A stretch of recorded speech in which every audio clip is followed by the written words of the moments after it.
books again. You know the feeling when there are like too many books and too many good things that you just want to begin immediately all at once. That's how I feel about this summer reading list. Hi guys, and welcome back to my channel, and welcome to myself as well, because it's been a while, hasn't it?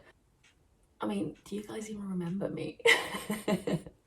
So I find it really awkward that my last video, which was more than like a year ago now, that was like a comeback video. Sorry guys, I went off the grid for a few weeks and then I did the same thing but took more than a year. Anyways, I thought I'd just jump back into it because I've really been missing making videos and talking about books with you guys. There are many reasons as to why I had to take a year off. I won't go into details with any of it. Just know that I've been missing you guys and I'm really pumped to be back, like for real this time. I've been trying for weeks to plant my ass down in this chair and make some videos for you guys, but it's been difficult. Today I was like, let's just see if I can turn on my ramble mode and let's talk about some books. I just really want to talk about books again. What better way than to look into the 10 books that I'm definitely going to be reading during the summer. So the first book on my summer reading list is The Cinnamon Bun Bookstore by Laurie Gilmore, and actually a few months back I accidentally stumbled across her first book in this sort of series, The Pumpkin Spice Cafe. I was just enthralled by it. I'm usually not that big a fan of a good rom-com. I think sometimes they're too cheeky, too corny, but I read through it in like a day and a half and I was so entertained, and it was sort of nostalgic because they had so much, like her real name isn't Laurie Gilmore, but the name gives it away. It's sort of like situated in, you know, the Gilmore Girls universe, and I love that television series. It was just such a throwback, and you know, it was like a warm blanket, exactly what I needed. And I need to read the second one because it was too good and it was too cute, and I don't know why, but I just need some Gilmore Girls comfort blankets with me at the moment. Is the girl in town a woman I should say, in Dream Harbor that owns the bookstore. A secret message turns up which she can't fathom what's going on, and obviously she gets curious, and who else to help her solve the mystery than Mr. Noah, who is sort of like a womanizer, a guy who doesn't really settle down, but I think we all know where that will be going. I'm just really excited to be reading this book this summer, and I just love when I just stumble across books, you know? Do you know that feeling? Like, I was just in the bookstore too long ago and I definitely wasn't supposed to be buying any books, but I saw the Pumpkin Spice Cafe and it's too cute to not buy, and now I'm on the second one, so really looking forward to this one. The second book that I'll be reading this summer is the third book in the Atlas 6 trilogy, the Atlas Complex. This book involves around 6 magical people who are being accepted into a secret society. They need to study and they have to, you know, give something up. Let's just say, let's leave it at that. And they have to compete against each other, because when the first year is over, only 5 can remain in the secret society, and all hell breaks loose, obviously. And it's not really a dark academia, I wouldn't say that. It's definitely an academia book. All hell breaks loose. What is supposed to happen doesn't happen. Someone gets kidnapped and gets thrown back into time, returns into the current time. I mean, if we thought hell broke loose in the first and the second book, it's nothing compared to what is being lined up for happening in the third one. I have been trying to read it for a few months actually. There's a library book that I keep on renewing the loan on. This is difficult to read, but there are some words where I'm like I've never heard of it, and I'm too big of a nerd, I think, to not look up the word. I need to know exactly what the word means, even though I know like the meaning of it, what the vibe of the sentence is going to be. So it is so good, but it takes a while to read. So I'm really excited as well to be reading this book. Even though it's going to be only a few chapters. Like, I'm not going to be reading this in a day and a half. Like, it's just not happening. My mind gets too tired reading this because I have to translate so much. But I know I'm going to be loving it. The third book is The Ghost Theatre by Matt Osman. This is another book that I just sort of stumbled across on one of my many walks in Copenhagen lately. But this book is about Shay, who is a messenger girl who can sort of tell the future through birds. And just there, I'm like, what's happening? And Nonsuch is they call him the dark star of the city's fabled child theatre scene. And together they create the Ghost Theatre, which becomes very famous. And, you know, it says their growing fame sweeps them up in the black web of the Elizabethan court, where Shay and Nonsuch discover that if they fly too high, a fall is sure to come. And obviously, look, I'm counting on them flying too high and counting on them falling down as well, and see how they deal with that. The next two books are books that I have talked about before on this channel.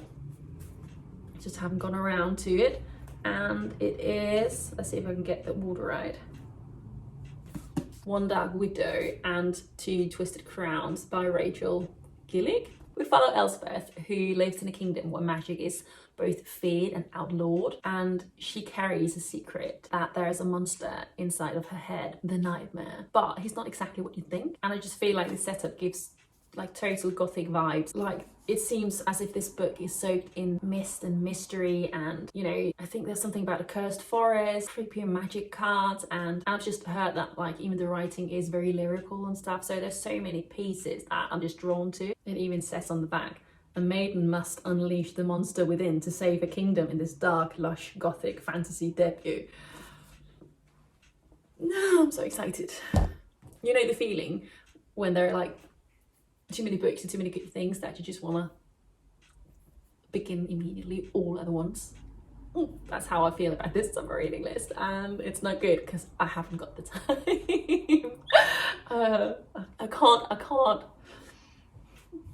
I can't read them all at the same time, even though I try. Anyways, the next book. Okay, get a grip, Liz. Get a grip. The next book. I haven't got a grip yet. The Book Thief by, am I even going to try and pronounce that? Marcus, oh, it wasn't too difficult. Marcus Zuzak, and I'm getting butchered because I'm probably not pronouncing the last name correctly. Anyways, I'm rambling. I think I turned on my ramble button, so it's definitely on. This book has haunted me for a couple of years now, I think. Everyone I know who's read it says that it sort of wrecked them, and like in the best way possible, and somehow I just never got around to reading it. But 2025 is the year where I'm going to be reading it. I'm going to find out what all the fuss is about, for sure. It's set in 1939 in Nazi Germany, and it is narrated by death itself, which I think is quite a bold move. And it follows a girl named Liesel, who steals books and sort of find comforts in stories during one of the darkest times in history. And from what I've heard, even though The Book Thief is like devastating, it's also beautifully written. You know, it should be full of unforgettable characters, and it's just one of those books where people say it sort of changed the way they look at storytelling. And I've got to admit, I do love books that hurt a little. Yeah, I have to admit that. I think what's been holding me back is just,